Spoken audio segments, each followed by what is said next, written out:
Hi, welcome to Absolutely Fabulous. My name is Gillian Fennell, also known as Station Mum 101. I love everything about agriculture, especially the people and especially communicating about what makes Australian ag so special.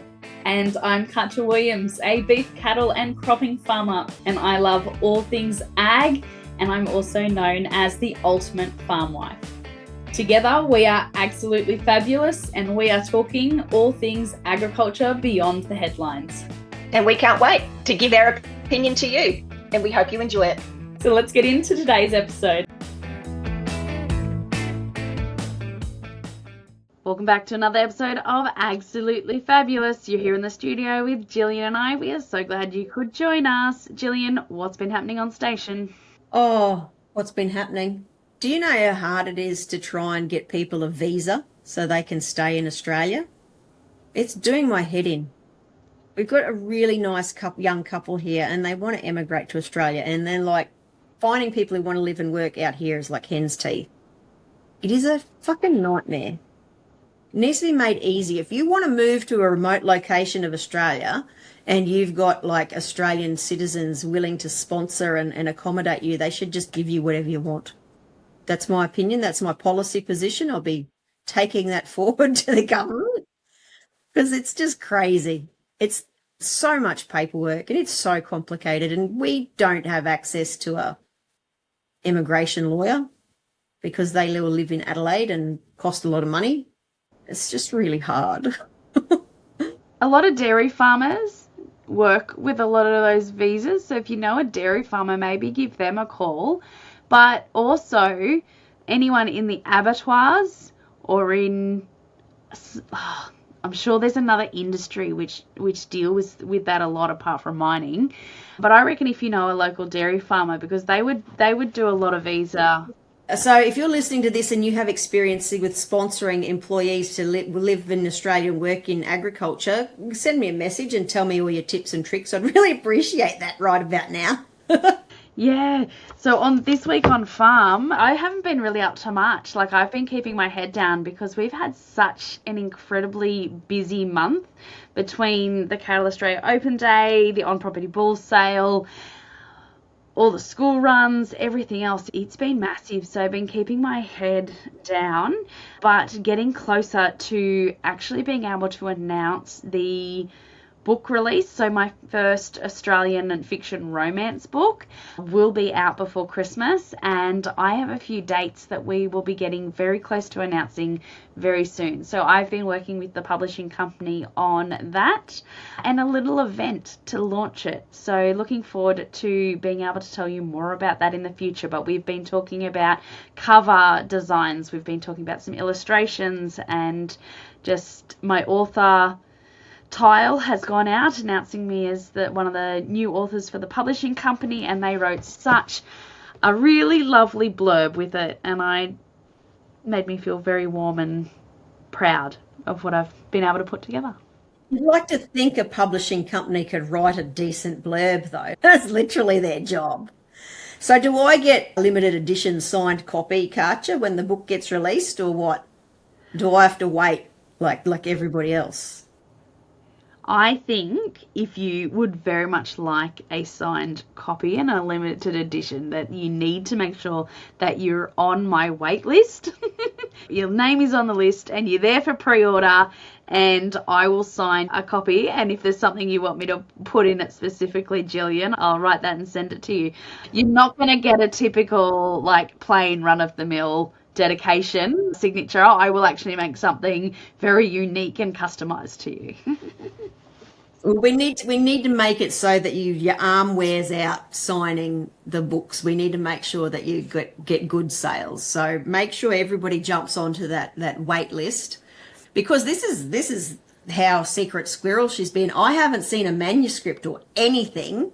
So, and I usually am the first to see everything. So yeah, it's going to be as much of a surprise to me as it is to everybody else. So make sure you get on that wait list and make sure that you pre-order, because then that'll boost Katja's publisher numbers up and they might give her an advance for her next book. So yeah, get amongst it, get on it. Yes, this fiction is the first book of a 6-part series. So it's following, the same family through the years, and with each main character in the family being featured in each of the books. It is based out west. It is based in the country. So if you love a good feel-good romance that ties things beautifully together between books but has different heroines in it, then you'll really enjoy this one. I've got some gossip for you, Katja. Oh, I do love a bit of gossip.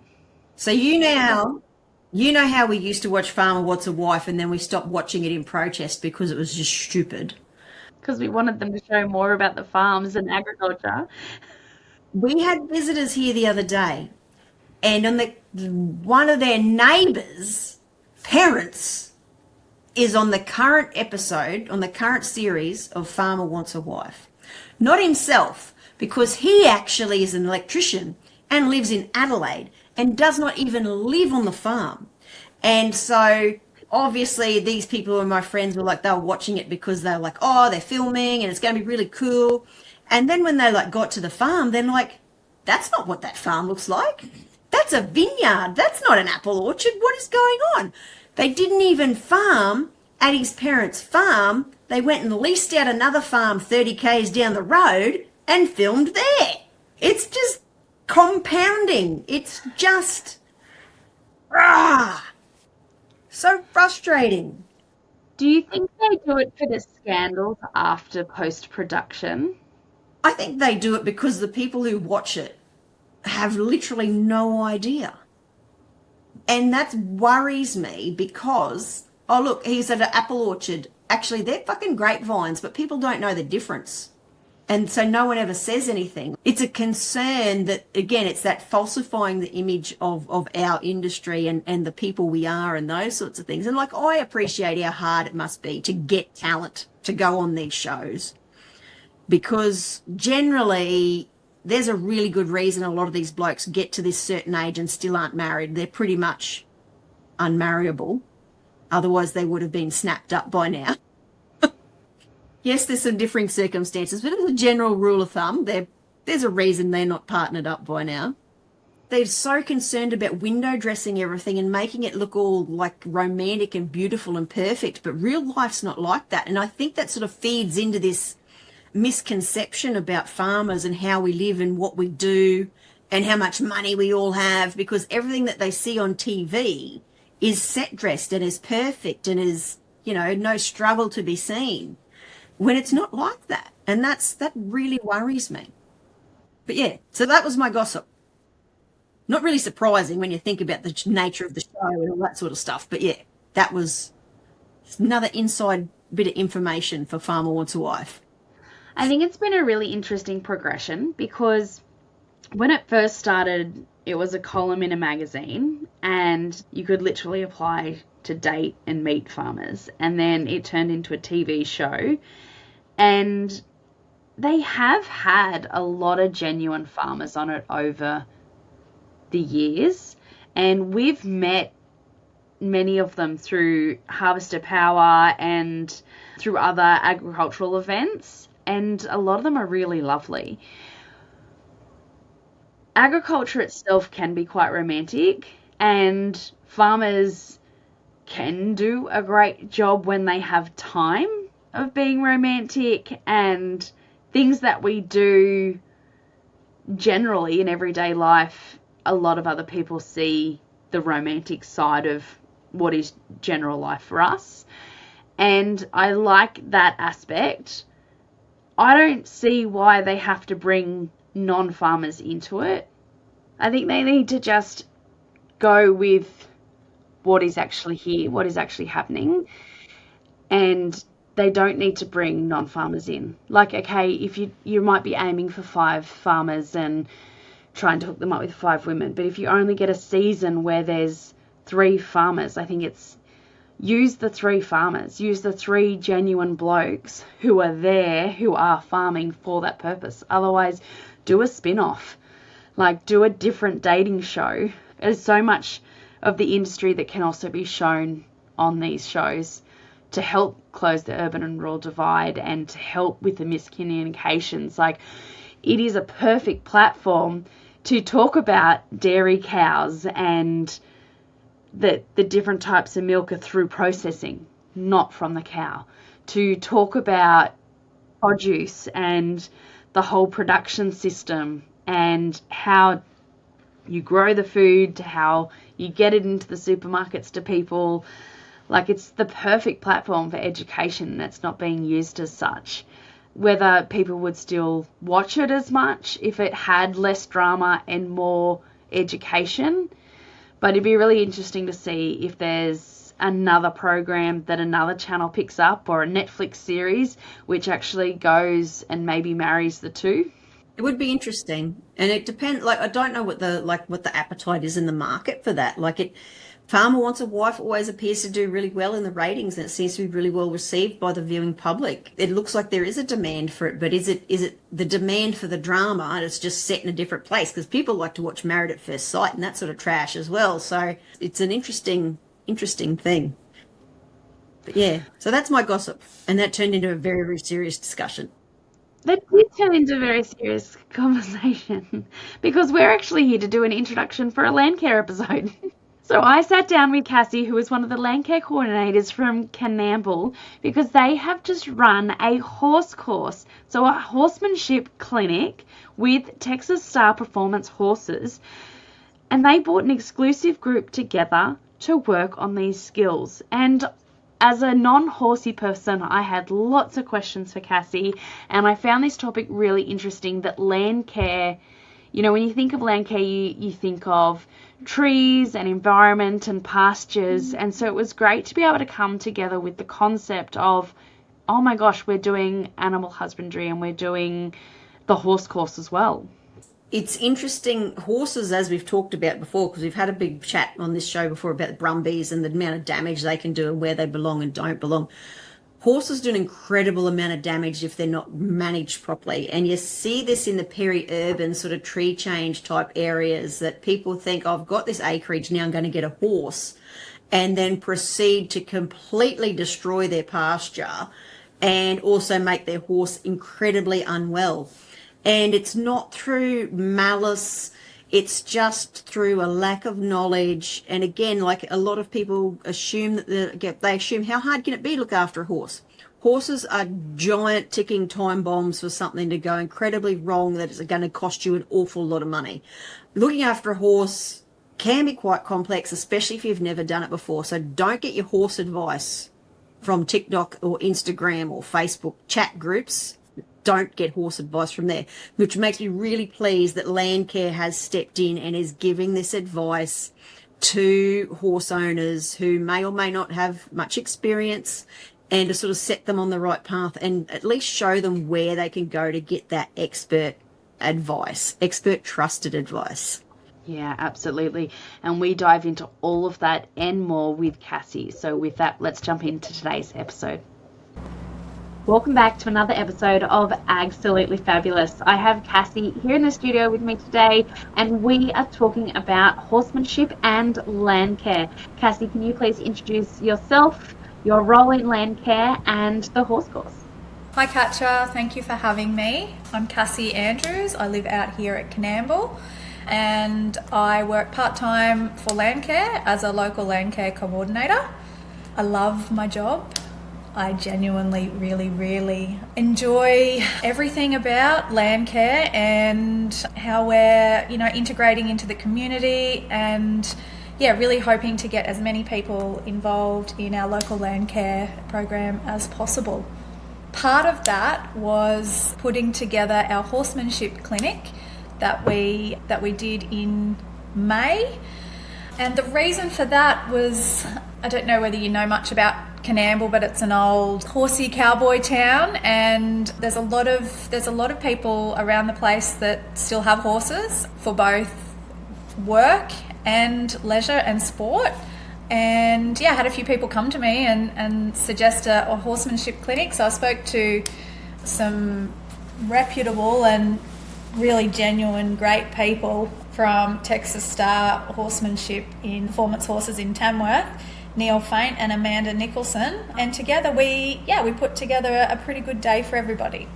So for those who are hearing horsemanship for the first time, during your Landcare event with them, what is horsemanship? What were they learning, and why was it important to be learning that? I think when we're organising any sort of local event, it's really good to bring them something on the ground that's relevant and that they're interested in. That helps with engagement and attendance. We've been really lucky to secure some funding. So I was really excited to bring something to Coonamble that the locals actually really, really wanted. So Neil and Amanda are amazing clinicians in the industry, and to be able to bring them to Coonamble and have them, I guess, teach and guide and engage with our local horse people and riders was really amazing. So we went through things like general on-ground horsemanship skills through to some patterns and manoeuvres, and then we put our horses on the flag a bit later, which was really exciting. So that was some of the things that we went through with Neil and Amanda on the day. What are some of the biggest misconceptions people have about horses and horse culture? I think there's probably a lot, Katja. I think a lot of people think horses might be stubborn or naughty, or they're actually probably just responding to something they're worried about. So a big part of horsemanship is trust and connection with your horse. Perhaps another misconception might be that horses are just used for recreation, when in fact there's still a lot of horses used for work in everyday life. Not like our predecessors perhaps, but my partner's a drover, and we actually have a huge plant of horses that we use every day. So they're still very much a very valued part of the workforce. Why is understanding horse behaviour important for safety and welfare, not only for the riders but for the general community around horses as well? Well, horses are prey animals, Katja, so their first instinct is to stay safe. And if we can understand that, we can often prevent accidents before they happen. So ensuring that our welfare as handlers and the horse's welfare is a priority. Reading body language, recognising when a horse is becoming anxious and responding appropriately makes things safer for everyone on the ground. So I'm going to assume there may be a few listeners who are listening to this conversation, because Absolutely Fabulous covers all things agriculture and bridging the urban and rural divide. So we have quite a mixed audience, and some of them might be thinking, well, what does horsemanship have to do with Landcare? We know you had the funding, but why is that an important course to roll out within the community? Yeah, good question. I think at first glance they might seem unrelated, but they're actually very closely linked. Looking after horses means looking after the land that they live on, having healthy paddocks, clean water, good pasture management, and protecting our natural resources all contribute to healthier horses and healthier farms, Katja. And that feeds into connection, community, and our own well-being within our community. Absolutely. How do we reduce the environmental impact of horses through that horsemanship and that understanding of the relationship with the land? Like, some people will look at horses and they go, well, they eat the grass right down and their hooves will, compact the soil. So how is understanding that able to be brought into the sustainable piece for Landcare? So Landcare is all about caring for the land, so it's healthy for our future generations. Horse owners are also land managers. Every decision we make, from where we feed our horses and how we manage our paddocks, has an impact on soil, water, and biodiversity. Good horsemanship includes being a good steward of our environment, our animals, and our community. Simple things make a big difference, like rotating your paddocks, avoiding overgrazing, maintaining ground cover, and managing weeds all help protect soil structure and allow pastures to recover. Healthy soil grows healthier feed, which in turn benefits the horses as well. Horses can damage creek banks if they have unrestricted access, and manure runoff can affect water quality. There are a lot of achievable things that people can do, like rotational grazing, protecting our waterways with fencing, feeding in designated areas to reduce bare patches, controlling weeds, planting shelter belts, and disposing of manure appropriately all make positive impacts. Small changes can add up. Yeah, I absolutely agree with all of that. And I think that is another reason why it is so important that this horsemanship is coming into our communities, that you did roll this out in Coonamble, and that the work that they're doing is so important to be bridging that connection between urban and rural, and also teaching the next owners of horses coming through the generations to be continuing that relationship between land management and horses, just like we would with livestock and other agricultural processes. It's so important, and I do think that it's one that's not often spoken about. So why do you think urban Australians often misunderstand about rural horse culture and the importance of them in rural Australia? I think many people see horses as hobbies, whereas in rural Australia they're often part of everyday life. Horses connect families, communities and generations. They're involved in sport, recreation, stock work, and simply bringing people together in our communities. For those who may not own horses and are listening to the podcast, what does it take to care for a horse day to day? You said that you've got lots of horses with the droving work that your husband does. So every day, what does that look like in maintaining and caring for a horse? Oh yes, there's never a day off when you've got horses, Katja. It's every day, regardless of what's going on. So feeding, checking water, monitoring health, maintaining fences, looking after paddocks, managing weeds and making sure they're happy and healthy. I've learnt some pretty valuable vet skills along the way. When you've got as many as we do, there's always one with either an injury or that needs a bit of vetting. Yeah, there's lots of things that happen before you can actually jump on and go for a ride. So yeah, it's a great thing for families in that it's a great way to engage our children, the responsibility of having an animal to care for, and we both learn so much. It's just as much about us training the horses as it is the horses training us. Yeah, I absolutely agree with any animal. It's definitely that two-way street. Even with us, with our training dogs and things like that, you learn every day from them just as much as they learn from you. You've said that so well. And one of the best pieces of advice about horses have you ever received?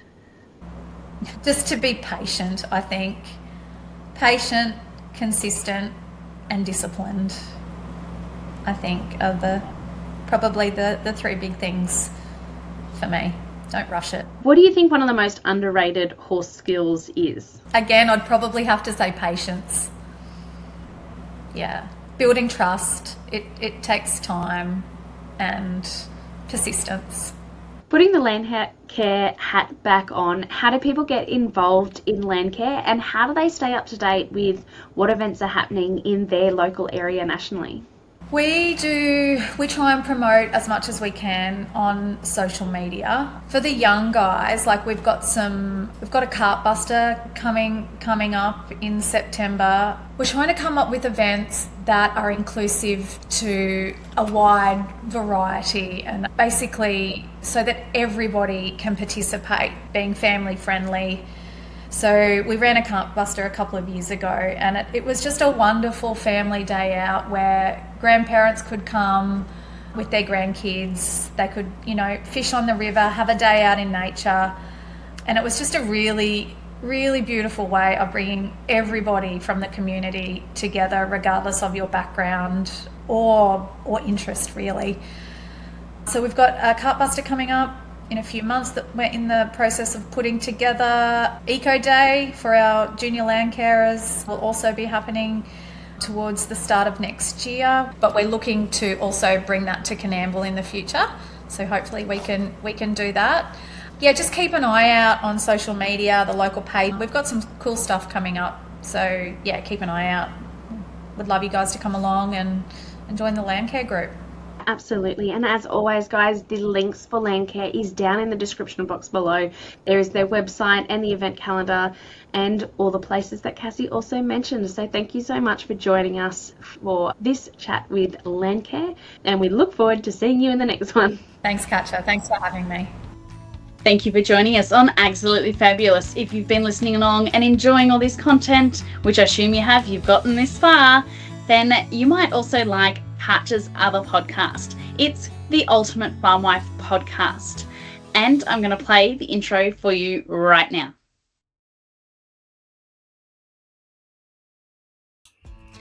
Welcome to the Ultimate Farm Wife podcast, moving to the land and becoming integrated with a family farming operation. Whether you're moving to the farm for the first time or whether you're moving back into a family farming operation, we discuss you for listening to the Pole Dale podcast of all of it. We've enjoyed having you here on the farm with us. For more information, please head over to poledalestudshorthorns.com. Over on the website, you will find anything from the YouTube video links, the bull lots, catalogue information and updates, and how you can best get the Poledale advantage. All our contact details are also over there. Another way of keeping in contact with us, apart from the podcast and the website, is following us over on the socials. We're most active on Facebook, but we also have an Instagram and YouTube page. That's all for tonight. Good night. Mind how you go. We appreciate you being here.